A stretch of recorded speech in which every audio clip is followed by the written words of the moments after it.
Bharatiya Janata party के जिलाध्यक्ष रणजीत कुमार सिंह ने सांसद कार्यालय में प्रेस वार्ता कर कहा कि 28 अगस्त को दरभंगा में आरजेडी और कांग्रेस द्वारा आयोजित कार्यक्रम में प्रधानमंत्री नरेंद्र मोदी की स्वर्गीय माता के लिए अपमानजनक और असंवेदनशील भाषा का इस्तेमाल किया गया।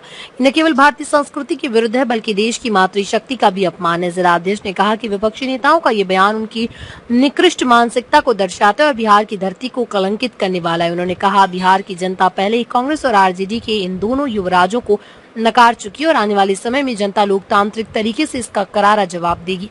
उन्होंने घोषणा की कि इस अभद्र व्यवहार के विरोध में 30 अगस्त को जिला मुख्यालय कार्यालय और 31 अगस्त को हर विधानसभा स्तर पर भाजपा कार्यकर्ता राहुल गांधी और तेजस्वी यादव के खिलाफ जोरदार विरोध प्रदर्शन करेंगे। इस मौके पर कार्यालय मंत्री अर्धेंद्र शेखर, जिला प्रवक्ता सुशील कुमार सिंह, नगर अध्यक्ष अनूप यादव, सांसद कार्यालय प्रभारी उमाशंकर श्रीवास्तव समेत कई कार्यकर्ता उपस्थित रहे।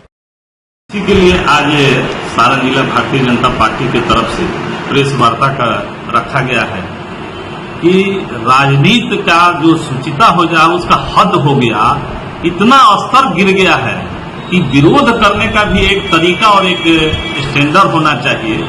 और देश के ही नहीं विश्व के सर्वाधिक लोकप्रिय जो नेता है आदरणीय देश के यशस्वी प्रधानमंत्री और उनके माताश्री का जो इस लोक में भी नहीं है, स्वर्गवास हो गई है, पूजनीय है, उनके माता को इतनी भद्दी रूप से गाली देना राजनीति में यह शोभा कहीं से दूर दूर तक नहीं देता है। यह है वही दिनों का याद वो लोग ताजा कर रहे हैं कि 2005 में कैसे वो लोग अपना सत्ता, शासन और लोगों के साथ कैसा उनका बर्ताव होता था। जब एक देश के प्रधानमंत्री के साथ ऐसा भद्दी मजाक और इतनी गंदी गाली हो सकता है तो आम आवाम के साथ क्या हो सकता है, इसे कोई बड़ा उदाहरण नहीं हो सकता है। मैं इसको जितना निंदा इसका करूं, जितना इसका निंदा किया जाए वह कम है और आने वाले दिनों में हम लोग इसका पुरजोर खंडन करेंगे, विरोध करेंगे और दोनों युवराजों का पुतला दहन होगा और सड़क पर भी हम लोग इनके खिलाफ उतरने का हमारे कचकर्ता काम करेंगे। काफी जोश के साथ वोटर यात्रा निकाला जा रहा है।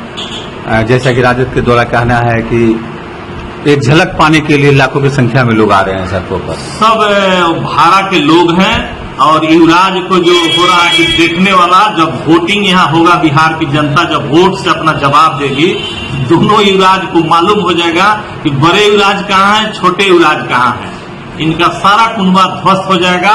जहां तक रहा कि वोट अधिकार, तो वोट अधिकार कहाँ छीन रहा है भैया? आप तो नोटिस दिया आयोग उनको, 1 बार दिया, 2 बार दिया, 3 बार दिया, क्यों नहीं शामिल हो रहे और उचित जवाब दे रहे हैं?